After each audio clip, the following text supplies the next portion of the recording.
Bangsa Indonesia adalah bangsa yang minder, apa-apa harus dari barat. Fuck lah, kita tuh bisa kok berdiri sendiri.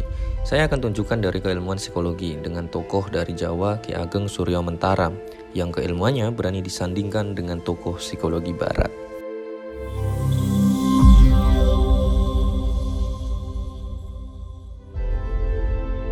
Sekarang ini saya sedang mengerjakan tugas akhir dan penelitian saya tentang disiplin ilmu psikologi. Ya, walaupun prodi saya adalah film. Ini bukan lintas keilmuan ya, karena saya butuh keilmuan psikologi untuk membuat karakter film yang kuat. Selama 6 bulan terakhir, saya sedang meneliti tentang keilmuan psikologi. Saya mulai belajar dari Ivan Pavlov, Abraham Maslow, dan yang paling populer, penemu ID, ego, dan superego, Sigmund Freud. Namun tak sengaja saat saya sedang ke pameran buku, saya menemukan buku yang berjudul Psikologi Jawa karyanya Darmanto Djatman.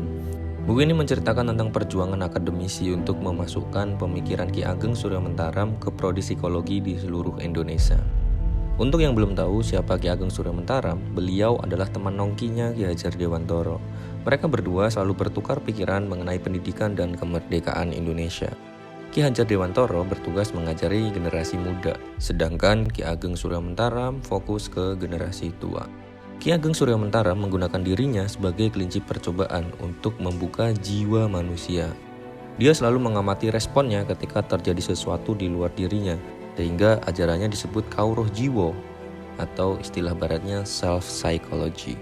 Dari percobaan-percobaan Ki Ageng Suryo Mentaram, akhirnya beliau menemukan konsep kebahagiaan yaitu sewajarnya. Ajarannya yang paling terkenal adalah 6S. Sak penae, sak butuhe, sak perlune, sak cukupe, sak mestine, sak benere. Kalau yang bukan orang Jawa, saya sudah ada ya terjemahannya. Untuk bisa mengetahui batas wajar, manusia harus melakukan metode meruhi pribadinipun piyambak atau mengetahui batasnya sendiri.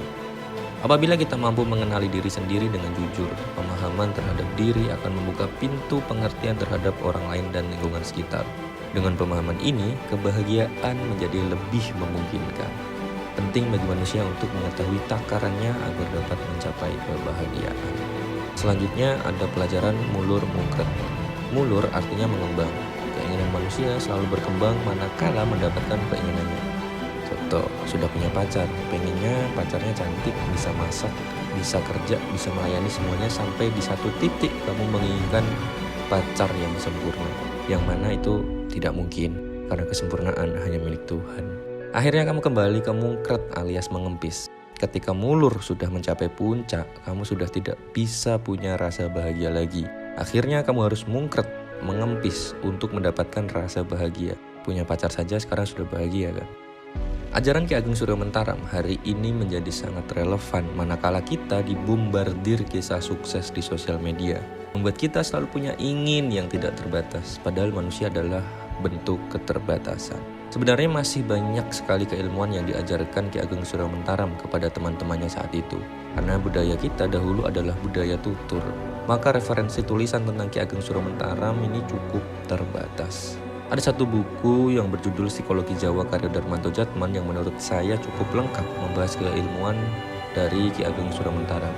Bahkan pada tahun 2008, keilmuan ini diperjuangkan untuk menjadi kurikulum di prodi psikologi di seluruh Indonesia.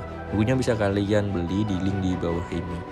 Percayalah, sejak zaman dulu, kita tidak pernah kekurangan orang cerdas. Menurut saya, kita kekurangan seorang komunikator yang baik dalam menyampaikan semua ide dan gagasan. Sehingga kita selalu memakai yang dari barat, karena mereka mampu menyampaikan gagasan dan ide dengan baik.